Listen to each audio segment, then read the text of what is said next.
হাইকোর্টের division bench বলেছে all OMR must be public domain.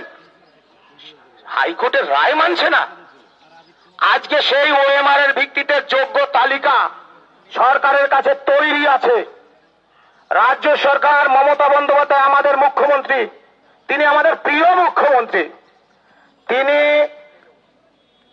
যদি মনে করেন তার ওই চেয়ারটা খুব ভালো লাগে তাহলে সেটা ভালো লাগুক। আজকে রাতের মধ্যে 12টা হোক, 10:30টা হোক, এসএসসির যেটাকে অটোনমাস বডি বলছে, এসএসসি অটোনমাস বডি, কিন্তু পেছন থেকে চালায় রাজ্যের মুখ্যমন্ত্রী। কেন দেখেননি নোটিফিকেশনের বিষয়?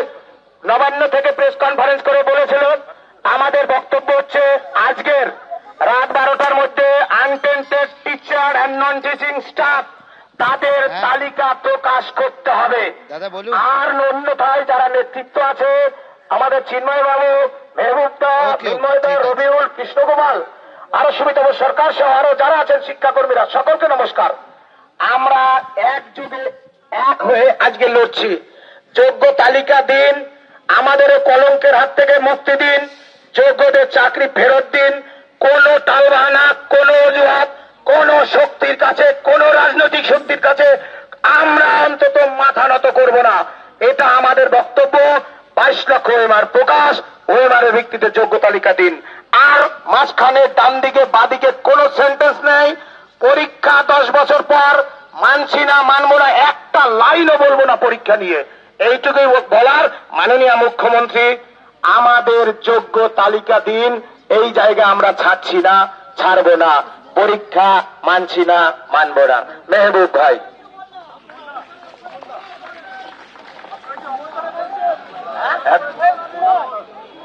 অ্যাকচুয়ালি সবাই প্রথমত আমি অনেক পরে গিয়েছি, যাওয়ার কথাও ছিল না আমার। তখন চিফ সেক্রেটারি বেরিয়ে গেছিলেন, এডুকেশন সেক্রেটারি ছিলেন। বারবার বাদ বিতণ্ডা চলছে আমাদের সঙ্গে। ওনারা বারবার একটা জায়গায় এড়িয়ে যেতে চাইছেন, যোগ্যদের লিস্ট পাবলিশ। ওনাদের একটাই বক্তব্য, যদি সুপ্রিম কোর্ট বলে তাহলে আমরা ওখানে দিয়ে দেব।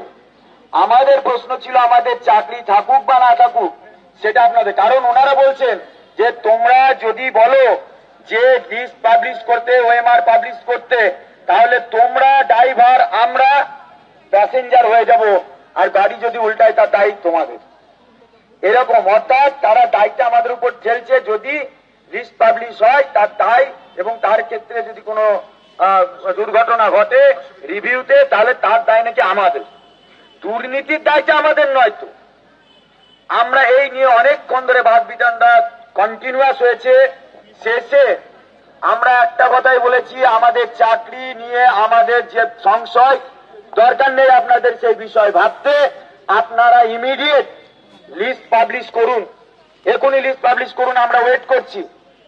আপনাদের চাকরি যদি এই লিস্ট পাবলিশ করার জন্য আমার গাড়ি উল্টেও যায় তো যাবে। আমরা এটাও বলেছি দরকার নেই। ঠিক আছে, আপনি লিস্ট পাবলিশ করবেন না, করার দরকার নেই, ঠিক আছে। তাহলে আপনি এক কাজ করুন, প্রত্যেককে এফিডেভিট দিন। প্রত্যেকটা ক্যান্ডিডেট আমরা এফিডেভিট দিচ্ছি। ক্রিমিনাল অফেন্সে তাদের মামলা রুজু করা হোক। যদি কোনো কেউ, প্রত্যেককে এফিডেভিট দেবো আমরা। যদি যারা আমরা মনে করছি যে আমরা আনটেন্টেড ক্যান্ডিডেট, আমরা এসএসসি কে এফিডেভিট দিচ্ছি। আপনি সুপ্রিম কোর্টে ওগুলো প্লেস করুন, এবং আমাদের ভিত্তিতে আমাদেরকে তাহলে আপনি করুন, লিস্ট পাবলিশ করুন। সেখানটাও কার্যত এড়িয়ে যাওয়ার চেষ্টা হলো।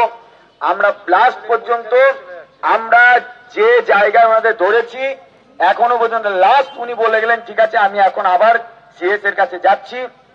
আমি গিয়ে আমি আর একবার মিটিং করছি, দিয়ে কি বলে, এবং প্রয়োজনের এক কাজ করো, তোমাদের লয়ার আমাদের লয়ার একসঙ্গে বসি, তারপরে তোমাদের লয়াররা যদি বলে লিগাল তাহলে এটা করা যাবে। আমরা এই গল্প তো পুরনো হয়ে গেছে।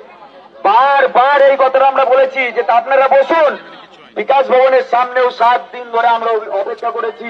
আপনাদের গেজেট তৈরির আগে আপনারা বসেছিলেন, বসেননি। তাহলে এইভাবে বারবার আপনারা এই কাজটা করছেন, অথচ যখন আমরা টেন্টেডদের প্রশ্ন আসছে তখন অতি সভ্যতা। এবং আমরা আমাদের উনি বললেন না না আপনাদের সঙ্গে তো বসা হয়েছে একবার লয়ারদের সঙ্গে। আমরা বললাম এখানে আমরা যতগুলো মানে আনটেন্টেড টিচারদের গ্রুপ আছি, নন টিচিং স্টাফরা আছি, আমাদের একজনও বলুক যে কোনো লয়ারের সাথে বসা হয়েছে। তারা বললো, আমরা সকলেই বলেছি না আমাদের কোন লয়ারের সঙ্গে আপনাদের লয়ার বসেননি। তাহলে এখানে আবার একটা প্রশ্ন ক্রিয়েট হলো, তাহলে কাদের লয়ারের সঙ্গে বসেছি কেন না?